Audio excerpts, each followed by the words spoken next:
যাকে আপনি তুচ্ছ করছেন আল্লাহ পাক তাকে হেদায়েত দিয়ে আপনার চেয়ে বড় জায়গায় নিয়ে যেতে পারেন। যাকে আপনি বড় কাফের মনে করছেন আল্লাহ পাক কাল তাকে হেদায়েত দিয়ে ইসলামের খেদমত করাতে পারেন।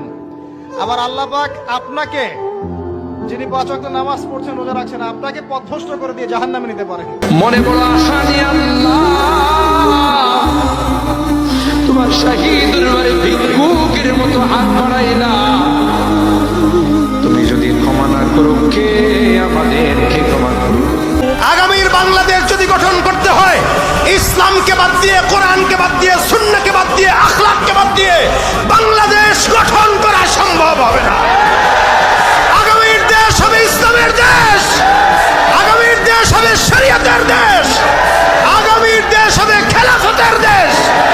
এর বাইরে যদি কেউ স্বপ্ন দেখে, সেই স্বপ্ন এই বৈষম্য বিরোধী ছাত্ররা পূরণ করতে দিবে না, দিবে না, দিবে না।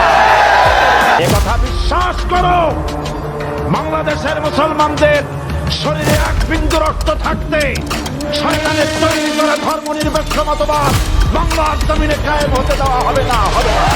18 বছর 20 বছর বয়সে যদি তুমি একটা সেজদা দিতে মন না চায়, আরে জানোয়ার, তুই 60 বছর পর্যন্ত যাইতে যাইতে তোর অবস্থা কি হবে? বেঈমান, এই বেঈমান, এই নিকৃষ্ট, তোর হালাত কি হবে? একজন ঝগড়া শুরু করলে আরেকজন চুপ থাকতে হবে।